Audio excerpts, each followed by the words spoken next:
عسلامة، مرحبا بكم شيماء. شنو أحوالكم؟ إن شاء الله تكونوا الناس الكل بخير.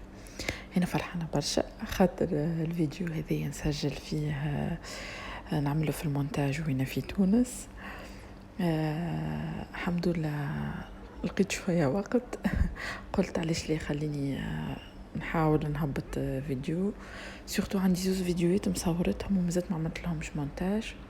هذيا النهار كما نقولوا من غدوة نهار العيد ميلاد متاع غالي، هذيا من غدوة الصباح نهارتها تعب على الاخر وكل خليت الدنيا هكاك ومشيت القط. قمت الصباح خالي مزرقد كيما ليتو غسلت الماعون وكالكوجينة حايسة ما نحكي لكمش نظفتها، وبعد تعديت باش ننظف الصالة.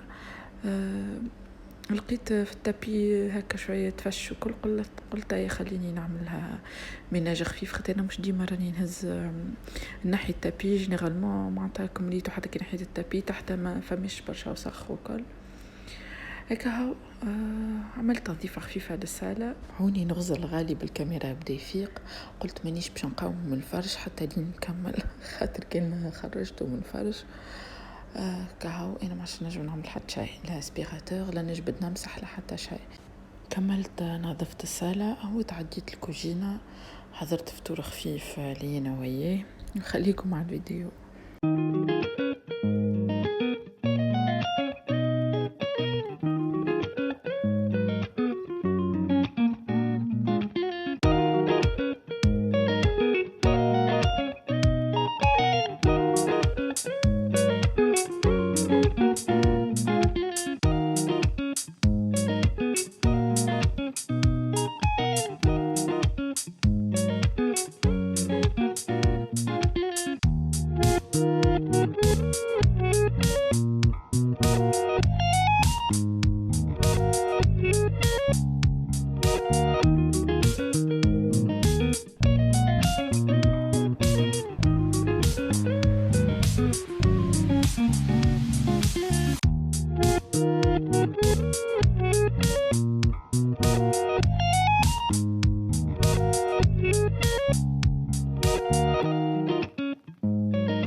وبالنسبة للي يقولوا لي شبيك ما تهبطش ديما، هاو الدليل قدامكم.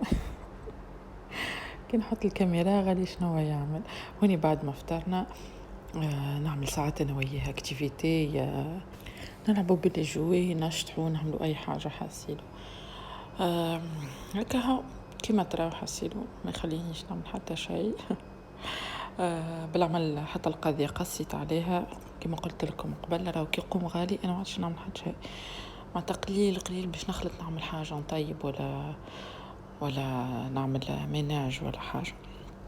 بغيف كملت حسيلو عملنا كل شيء انا وياه حتى لين تعب وجا وقت نوم ورجع قيل، ورجعت للكوجينه خاطر قصيت عليها وقت اللي قام هو.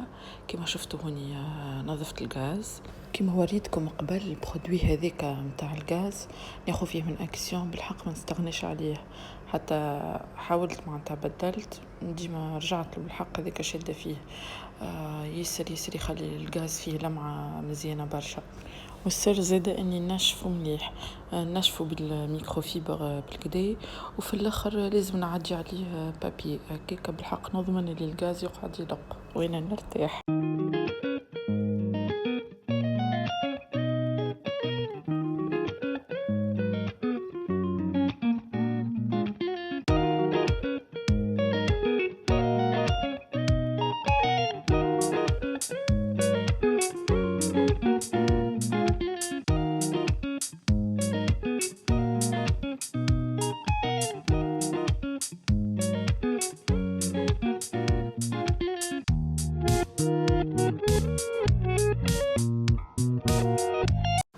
ومن بعد ركبت الفطور دبرت حاجة سهلة، رز أزعر باللحم، طريقة سهلة على الآخر. كيما ريتو هوني باش نطيبو في الكوكوت باش تجيب فيه ساعة زيادة. خديت قصيت بصلة جويدة، خديت طرف اللحم وحطيت لهم زبدة وشوية زيت وخليتهم يتقلوا. بالنسبة للفاح عندي شوية ملح، شوية فلفل أكحل، شوية كركم، وعندي زعفران نفخته في شوية ماء وبعد باش نصفيه في الطنجرة، ومرقتهم بالماء غطيت عليهم الكوكوت خليتهم يطيبوا. خليت الكوكوت على الغاز تيب على روحها ورجعت باش نكمل نمسح الدار.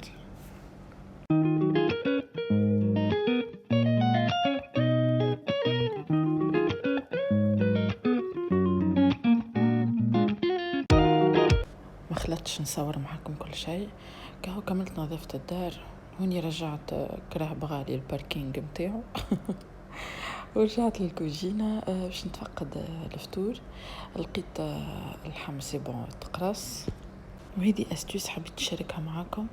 بالنسبة للكليل كي نحب نحط كليل في اللحم كان نخليه منه اللحم بعد يسيب مرارة، هذيك علاش عندي ذي الصفية متاع التاي. نرمي فيها الكليل ونحطه في الطنجرة وكيك يسيب النكهة من غير مرارة. هوني عندي شوية بوفليوة باش نزينهم مع الروز، حطيت لهم شوية زبدة ومغرفة صغيرة عسل تعطي جو بنين برشا كراميليزي للبوفليوة. هوني بعد ما طاب اللحم بالكدا فرغت الصوص، نحيت اللحم وصفيت الصوص فرغتها باش نرمي الروز. باش نستعمل رز بسمتي، انا الحق ما نحبوش برشا رز بسمتي، اما هذيك اللي عندي. حطيت صحفة روز عليهم صحفة ناقصة الصوص هذيك اللي قعدت لي، وعليهم صحفة ماء، وغطيت عليهم الطنجرة وخليتهم يطيبوا 15 دقيقة.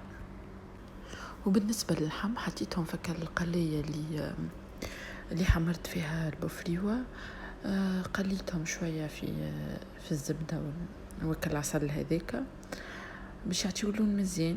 وكاهو كيك احضر اللوز، وهوني جيت باش نعمل سلطة عادية. نفخت الليتو في الماء وقطرة خل وبعد نشللهم ونشيحهم. هذه اللي تشيح السلطة رحمة بالحق، شوفوا قديش هبط منها ماء. بالنسبة لي أنا كعبة الليتو ننظفها كاملة ونخبي منها، معناتها قد ما تنحي لها الماء قد ما تصبر أكثر. ديكو الليتو يصبر لي برشا معناتها في الفريجيدير. وهذا كان فطورنا جا ساهل وبنين، ان شاء الله تجربوه، ان شاء الله عجبكم الفيديو. وما تنسوش الجيم والابوني سورتو اللي يتفرج وماهوش عامل ابوني. وبسلامه.